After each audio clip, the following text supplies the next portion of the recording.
اذان کا کیا حکم ہے؟ چنانچہ 5 وقت کی فرض نماز اور جمعہ کی نماز جماعت سے ادا کرنے کے لیے اذان دینا مردوں پر سنت مؤکدہ ہے۔ اگر اذان نہیں دیں گے تو اہل محلہ اس صورت میں گنہگار ہوں گے، اور یہ شہر اور بستی کے لیے سنت مؤکدہ علی الکفایہ کا درجہ رکھتی ہے، یعنی ہر شہر اور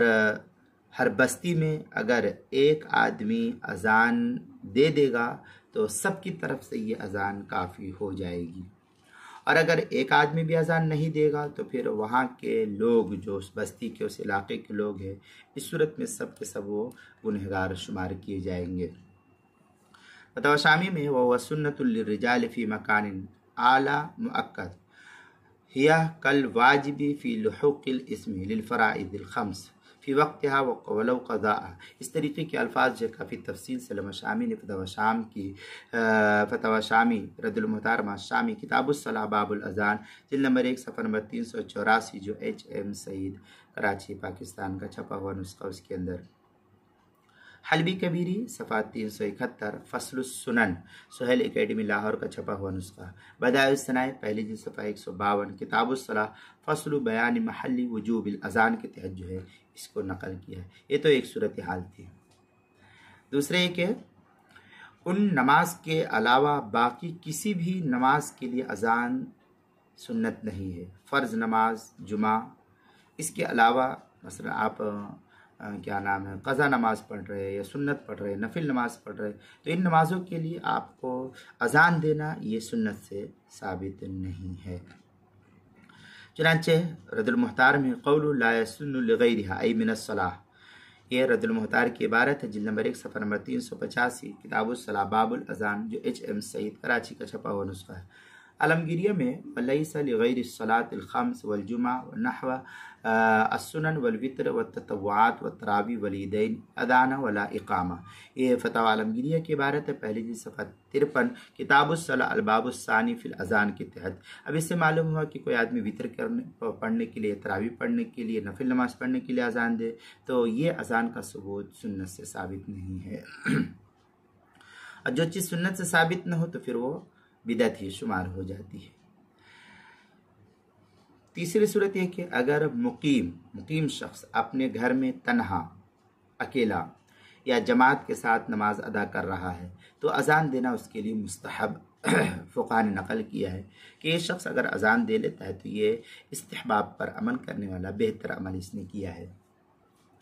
رد المحتار کے اندر ہے قول الفرائض الخمس دخلت الجمعہ بحر وشمر حالت السفر والحضر والانفراد والجمع قال فی المواہب الرحمن ونور الإساء ولو منفردا اداء او قضاء سفرا او حضرا لیکن لا یکرہ ترکو۔ اس طریقے کی عبارت در مختار ما شامی جلد نمبر 1 صفحہ نمبر 384 کتاب الصلاۃ باب الاذان کے تحت جو ہے اس کو نقل کیا گیا ہے۔ چوتھے کہ مسافر کے لیے بھی اذان چھوڑنا مکروہ ہے۔ مسافر اگر کہے سفر میں اطمینان ہے، کسی کو اذان سے کوئی تکلیف نہ ہو تو اس کو اذان نہیں چھوڑنا چاہیے، بلکہ وہاں پر وہ اذان دے کر کے پھر وہ نماز پڑھے، یہ اس کے لیے بہتر عمل شمار کیا گیا ہے۔ چنانچہ فتاوی شامی اور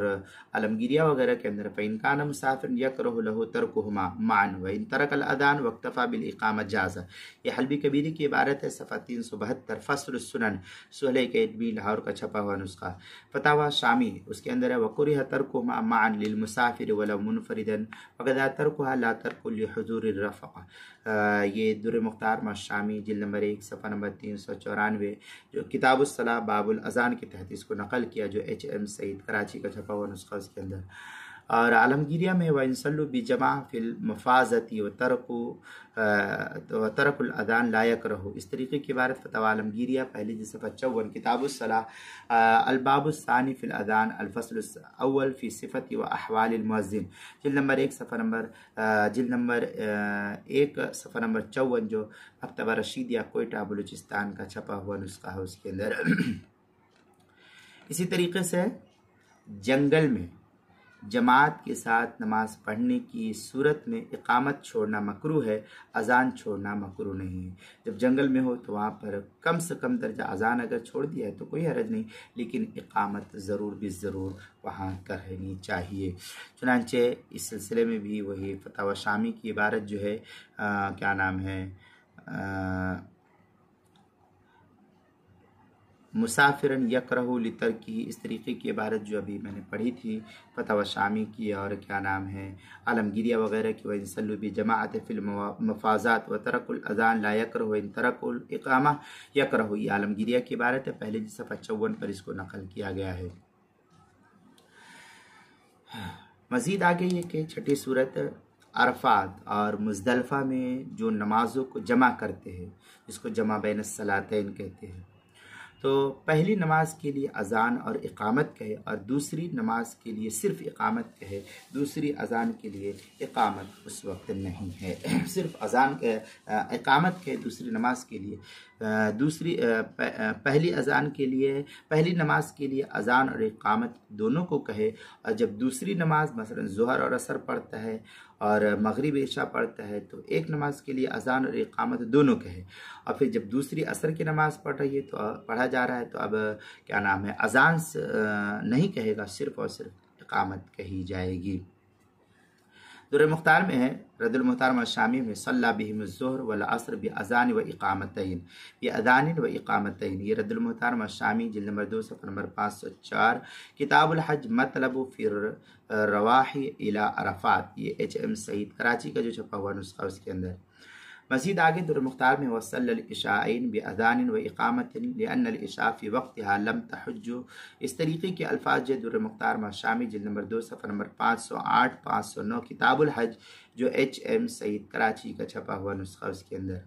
آگے عالمگیریہ میں فی الجمع بین الصلاتین بعرفہ و مزدلفہ یؤذن و یقیم للأولی و یقیم للثانیہ ولا یؤذن، اس طریقے کی عبارت فتاوی عالمگیریہ پہلی جلد صفحہ 55 کتاب الصلاۃ الباب الثانی فی الاذان جو مکتبہ رشیدیہ کوئٹہ بلوچستان کا چھپا ہوا نسخہ اس کے اندر ہے۔